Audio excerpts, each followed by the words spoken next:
Welcome to the Rogers Kakasungura YouTube channel. The Kiharu Member of Parliament, Ndindi Nyoro, who was once the chair of Finance Committee in the National Assembly, is furnishing Kenyans with bitter facts. Ndindi Nyoro is giving a picture on how our country is being looted right, left and center.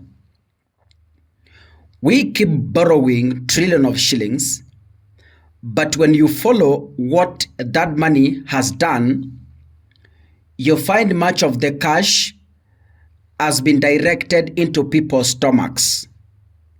You find the cash has not done anything tangible that we can account for.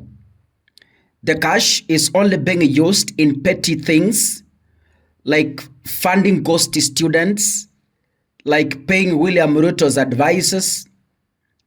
And Ndindi Nyoro is telling Kenyans that, see, in the past 3 years, Kenya has borrowed money that Uhuru Kenyatta borrowed in his entire 10 years.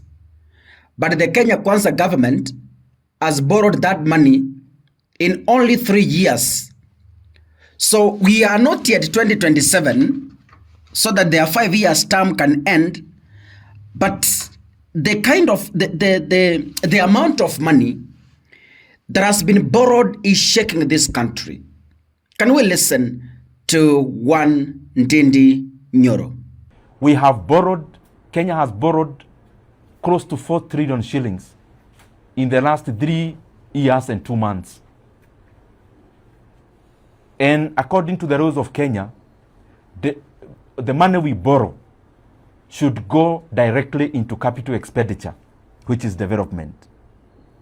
So before we launch grandiose plans of trillion funds, can we first face Kenyans, and can the government face Kenyans and tabulate how they have used the 4 trillion Kenya shillings Kenya has borrowed in the recent past?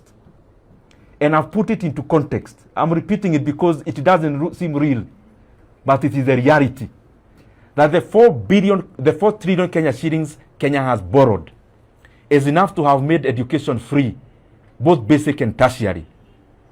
And the change that remains, even if we divide out of the 290 constituencies, we should be having 12 billion worth of completed projects across the country. 12 billion worth in every constituency means 100 kilometers of road in every constituency in Kenya at 70 million per kilometer. That is highway standards. We should be having a 1 billion worth of a water project, a 1 billion worth of an irrigation project. We should be having over 200 schemes completed, electricity, electrification schemes, and still will be remaining with change. If we can't explain to Kenyans the money that has already passed through the government hands where it has gone, what is the business then of coming to again sell grandiose plans of trillions of shillings when we can't account for what we have already received, and especially through borrowing alone? And lastly, out of the close to 4 trillion Kenya shillings we have borrowed, everything that Kenyans are seeing is not part of that money. Every ongoing road project in Kenya, especially completion of the road projects that are ongoing, that's a separate loan called securitization, which is illegal. When you see stadiums being constructed in Kenya, that is also not part of this 4 trillion. That's another borrowing called Talanta Board. When you hear about a program called Nyota, the one for alleviating unemployment in terms of the youth, that's also not part of that money. That's money we are receiving from World Bank. So Kenyans deserve to know, before you tell us about trillion funds that you want to launch, can we first account for the 4 trillion Kenya shillings the country has borrowed in the recent past? Very lastly, it is important for us to be data-driven as leaders. You know, we keep saying that 10,000 kilometers of roads were constructed from 2013 to 2012 in Kenya. That is incorrect. And I would challenge the government to actually tabulate the roads that we keep hearing of 10,000 kilometers of road. Because I know and I have the data. It is less than a third of that. And I also want to put it very clearly. And anyone with a conflicting facts can table them. I have said that, and I have stated that we have borrowed close to 4 trillion Kenya shillings. But if you fast check, you do fact finding, how many kilometers of road has Kenya built from 2022 to date? And especially from newly signed contracts. Newly signed. It is less than 1,200 kilometers across the country. It is less than 1,200 kilometers of tarmac road we have built from 2012 to today out of newly signed contracts. So, my challenge is accountability. Before we talk about trillion shillings plans and funds, it is important we put into context to Kenyans that you have already borrowed 4 trillion shillings and Kenyans deserve to, that money to be accounted for. And that is my challenge.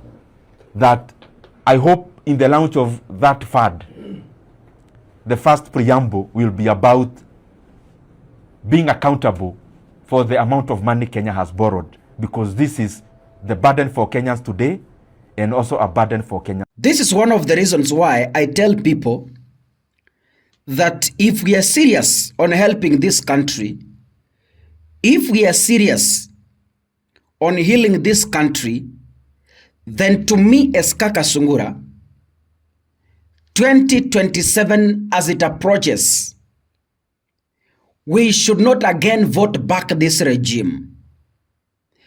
If I had the power to convince Kenyans using Ndindi Nyoro's video, if I had a way of communicating to men and women in the villages in their native language they can understand better on how this Kenya has been auctioned by the very same people who pretend that they're out to build this country. It's high time Kenyans we open our eyes and see where we're headed to. How I wish if Kenyans could have opened their eyes in 1992 when our economy was being played for.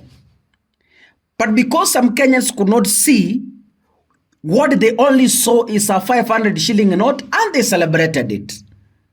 Money circulation in the economy. Over 30 years later, we are crying over our economy. The very same people in government are the very same people who participated in destroying our very own economy. So Wakenya watukufu, 2027 Kenya needs a leader. Not only a leader, but a leader who has Kenya at heart. Not a leader who wants to become richer than others. Not a leader who is after accumulating wealth. Not a leader who is after feeding his own family. 2027, we need someone to fix this country. We need someone to rescue our economy. We need someone to end borrowing. We need someone to end overspending.